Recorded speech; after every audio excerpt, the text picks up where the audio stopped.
Hello and welcome to DigFin VOX, Voices in Digital Finance. I'm your host, Jame DiBiasio. It's the internet, do all that stuff to support the program, like, share, subscribe. My guest today is Rich Turrin, author of Cashless. He is based in Shanghai, where he's lived for about 10 years. He comes from the world of investment bank trading desks, IBM, and now he's a full-time consultant and writer on all things China fintech. I found Cashless to be really helpful in better understanding central bank digital currencies, particularly in the context of China's fintech revolution. I spoke with Rich about many facets, in particular what this means for banks, credit card companies, and fintech.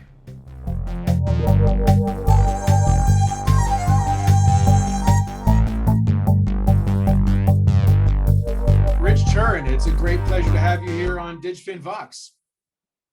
Jimmy, thank you so much for having me. It is my pleasure to meet you and your audience.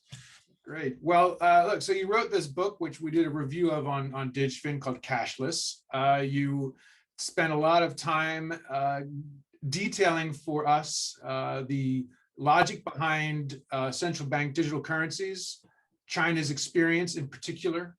You talked a lot about some of the design issues and so on. So I think what I want to start off with is getting to the nub of one or two things that I have found helpful in your telling. One is when we're talking about CBDC, central bank digital currency, the issue that this is digital money that is not related to a bank account, which is different than electronic money if you're using, say, Alipay to make a transaction. So tell us a little bit more about what this means, the fact that the money is not tied to an account, that it's money that it's on the phone and it's a separate thing.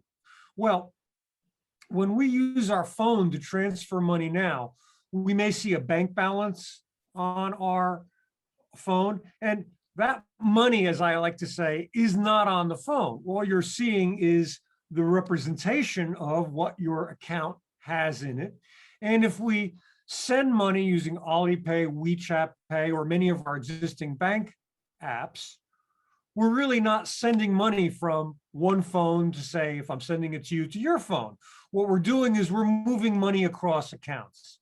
And the revolution, and I'll say this clearly, brought to us by our friends from the cryptocurrency world, was to tokenize money, to make it into a digital stream of zeros and ones. So here's the part. So when I say I'm going to send you central bank digital currency from my phone to your phone, I literally am taking a series of zeros and ones, that is the digital representation of money, and sending it directly from my phone to your phone. And the key to all this is that I don't need a third party to do it. So again, I don't need a bank, I don't need a credit card, I don't need Google Pay, I don't need Apple Pay. It is transmission of digital currency from one to the other. And that's the revolution, taking third parties out of the payment process, which in the West means saving money, because in China, we've got free payment. WeChat and Alipay, granted, they're third parties, but they're mostly, for all intents and purposes, they're free. But in the West, generally, when you talk about digital payment, you're talking about credit card rails or credit card system, and there's a charge for doing it. So removing the third parties is what it's all about. What is the difference between CBDCs versus, say, the real-time gross settlement systems that currently exist or are being put in place? Well, they're great. If we look at, so one of the common arguments, and this is borne out in, say, Australia, where they have the new payment platform, NPP, did I get that right? And of course, you go to India, you've got UPI, and now the Fed in the United States is developing something called FedNow, which is an instant payment system. They're great. I have nothing bad to say about any of them. However, remember this, they all maintain the role of third parties as the intermediary between you and the person you're sending the money to. So they're great. They make payment instantaneous. They should make it, it's not clear yet for something like FedNow, they should make it free. So that's good. But again, it is this maintenance, it is maintaining a system which mandates that you use this third party between you and the payment receiver, which in a digital currency world is no longer required. We're talking about wallet to wallet direct payment without the third parties. So great systems, love them, but they're only what I call halfway there. What's the benefit of getting the full way there? I mean, if we assume that we've got a UPI or a Chinese setup where the services are essentially free, then what is the benefit of removing that third party? I mean, at the end of the day, I don't have a third party if I go to my coffee shop and use my notes to pay for a coffee. That's sort of frictionless, but it's obviously it's limited in terms of, I guess, my functionality because it's physical. Why do we need to have digital cash? I like to say that central bank digital currency's greatest legacy will be in financial inclusion. So hold on a second here. Let's take a step back and to really think about those who do not have a bank account. So for most of us, many of us, we look at the RTGS system, we are happy dealing with third parties because we are part of the banking system. Right. Now, if we look at the United States, there are 7.1 million Americans who do not have a bank account. Even worse, there's some 14 million Americans who are what are called underbanked. So they may have some banking system, but they're using check cashing and other things. And it's not just the US. In the EU, there are some 40 million EU residents who do not have bank accounts. When you say have a bank, it works, yes, for arguably, clearly, the majority of the population, but we are still having this underserved group. Mm-hmm. Digital currency will reach out to them and say, you do not need to have a bank account in order to make use of digital payment and to become part of the bank, the financially included people. So that's probably the most heart-wrenching and most immediately necessary need for this. But we have to look to the bigger picture. And I want to go to China for that. And rather than talk about it in non-concrete terms, we're going to go to a new research institute in Xi'an. Xi'an, China is a Western city and it's famous for computer coding. There's a new group there from the government that is looking at 70,000 new proposals for how to use central bank digital currency in the payment stream in China, which is my way of saying, or clearly the government's way of saying, fintech is going to explode with a digital payment system that allows free and immediate digital payment without third-party intermediaries. So we're looking clearly at benefits in financial inclusion, which also means benefits in payments. We just have all lived through a pandemic. We saw direct payments from the government to citizens. Those all become free, cheaper, faster, easier to work with. But the big game that we're looking at also is the benefit to fintech, development of new services, new processes based on central bank digital currency. And we already saw that with WeChat Pay and Alipay, who were the predecessor. That's the first generation of digital payment in China. What are some of these services? What could they look like that's not already being developed outside of what a central bank digital currency is being cooked up with? So private sector initiatives are bubbling away everywhere. So what can we get from this that might be a little bit different? Sure. Yeah, well, as an example, let's not go to central bank digital currency in China because it's in trials.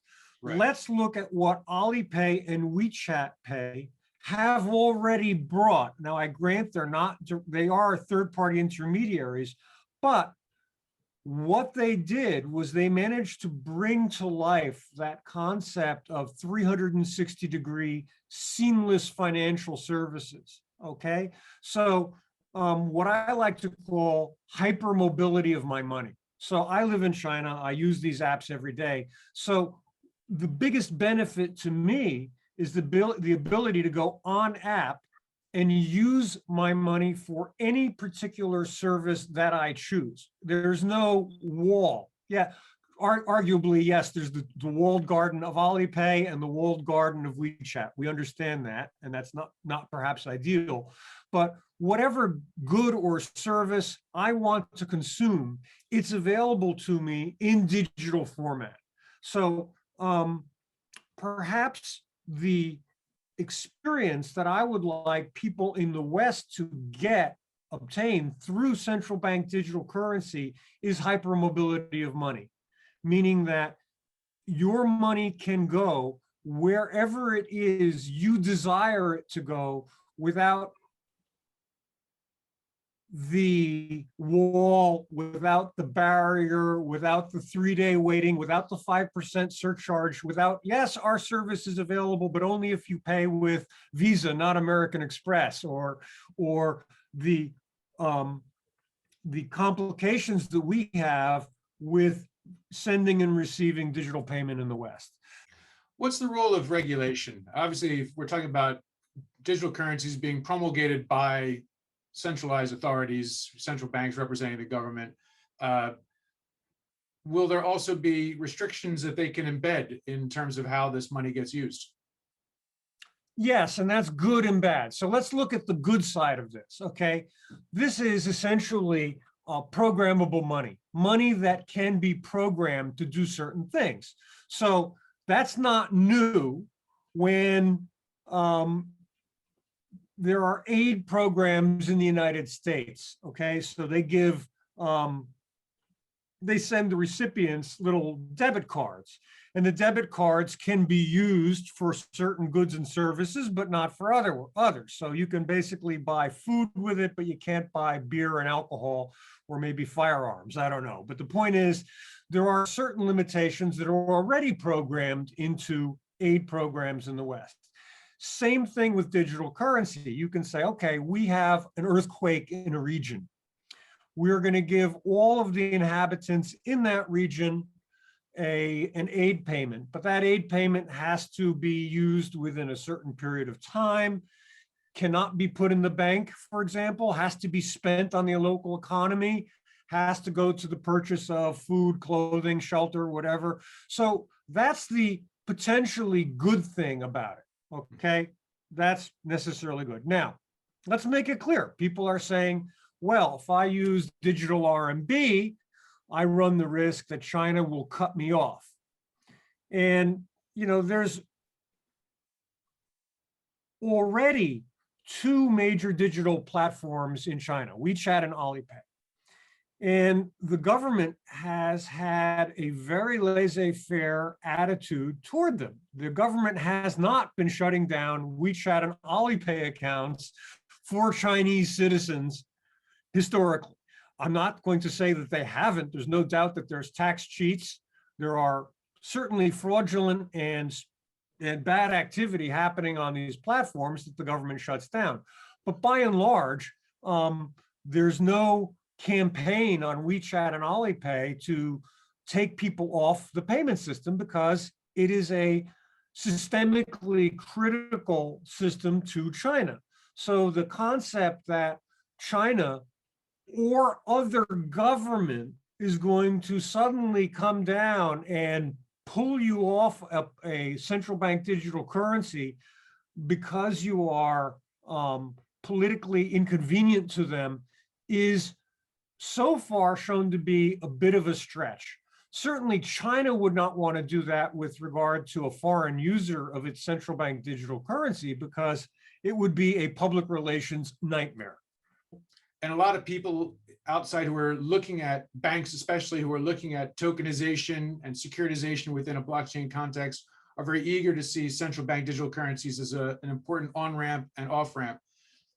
What are the differences? What do we need to keep in mind when we're looking at these different structures? And when we're talking about a digital currency, digitalized currency, really, digital cash, how should we think of that as it relates to what's going on in the crypto world, or perhaps more broadly in the world of tokenization? Number one, crypto and CBDC will always live in separate worlds, and one won't kill the other. They're going to peaceably coexist. Number two, next big point to make. There is no question about it. All the CBDCs that you will use in our immediate future are all distant cousins related to or derivative of the cryptocurrency world. Now, that said, they are cousins, but of course, they're going to have clear KYC, know your customer requirements. They're going to have AML, anti-money laundering associated with them. So clearly the world of central bank digital currency is one of known digital identity with some controls on where the money goes, not too dissimilar to what we have with bank accounts right now. So, but when it comes to that identity, Richard, when it comes to that verification of who you are when you're sending digital cash, who's going to have the role of doing that verification? Does it come from the central bank, or is there a role for commercial banks or other players to create a layer so that, I can prove that I'm Jame and you're Rich, and I'm giving you this cash from one phone to another? Yeah, absolutely. So look, that is exactly it. It is the commercial banks. Look, you go to India, go to China, go to really populous countries. The central bank is not set up in China to deal with 1.4 billion customers or 1.2 billion in India, or the Fed is 300 something million in the United States. That's not the job of central banks.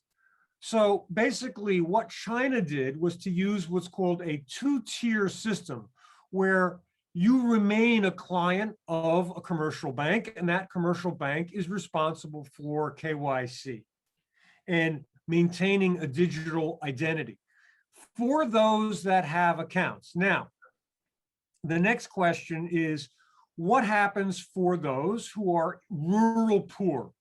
Now, they don't have bank accounts. Now, what the Chinese government has done for them is to say, we will give you a special card. And this little integrated circuit card can store central bank digital currency to a limited amount. And eventually they might register it to you. We're not sure yet, but basically it will allow small use of central bank digital currency by the unbanked without a strict bank-related KYC procedure attached to it. Now, whether that means it comes from a phone company or whether it comes from a local municipality, we don't know yet. That's still to be determined. But the concept is generally the banks with whom most people have an account now will eventually control access to your digital identity and help you onboard to digital currency. What other roles will there be for the incumbents, the banks and the credit card providers in a world where CBDCs become commonplace? Sure.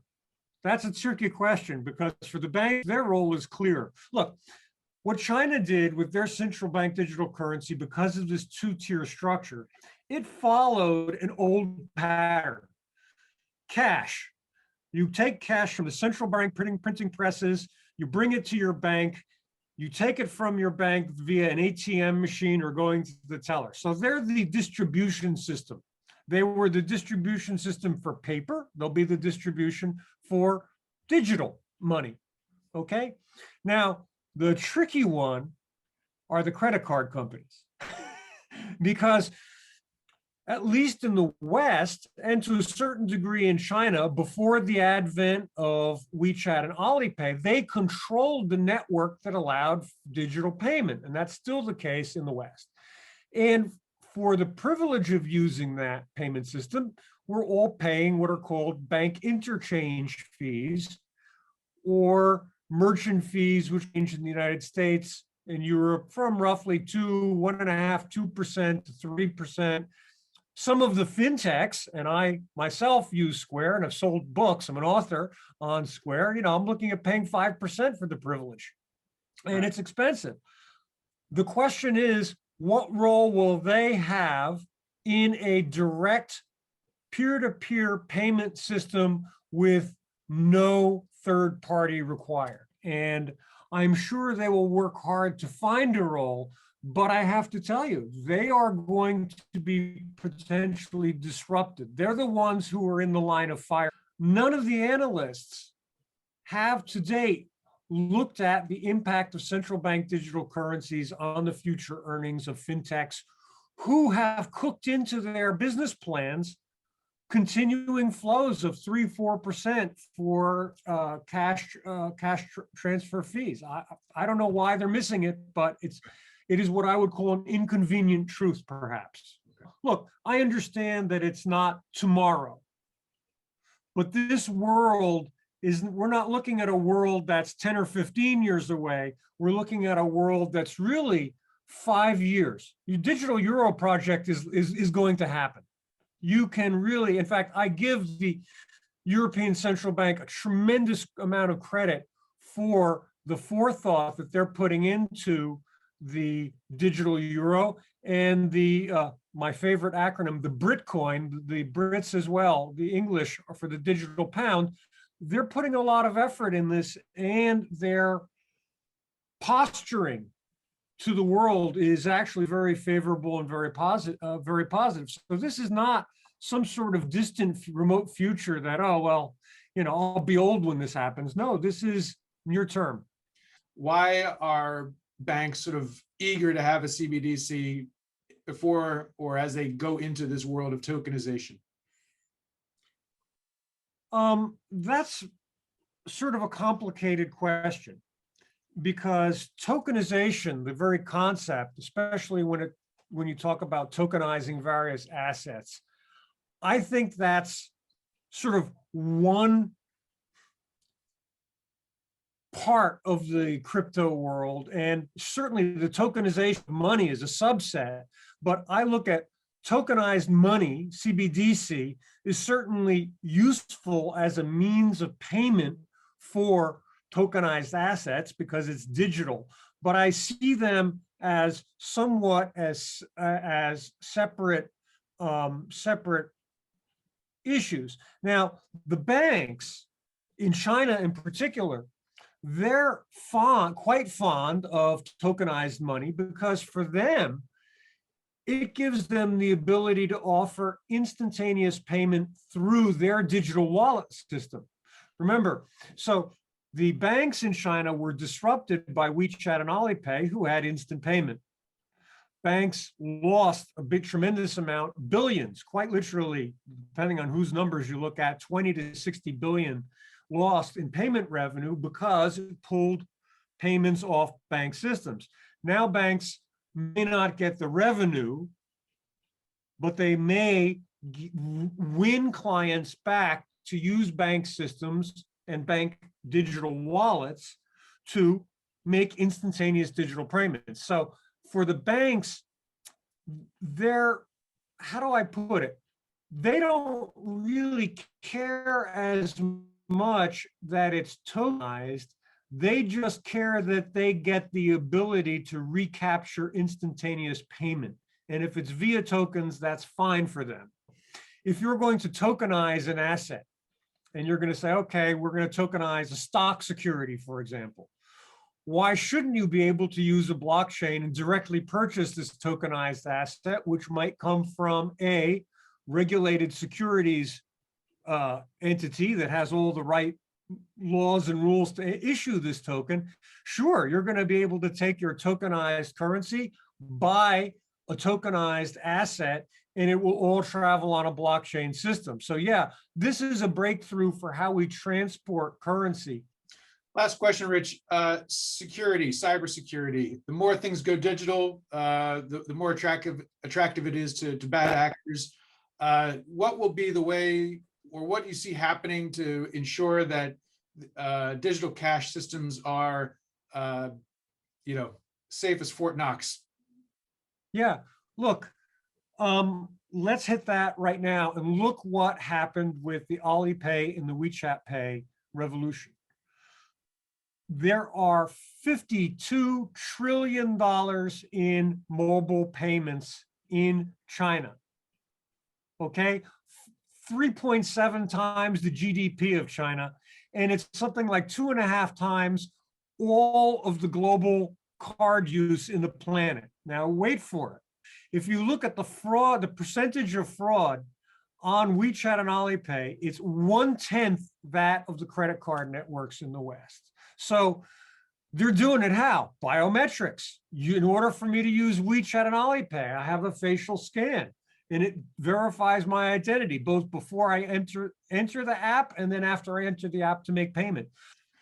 Rich Turrin, it's been a pleasure speaking with you. Thank you for giving us some insight into where we're all headed with central bank digital currencies and the fintech ecosystem around them.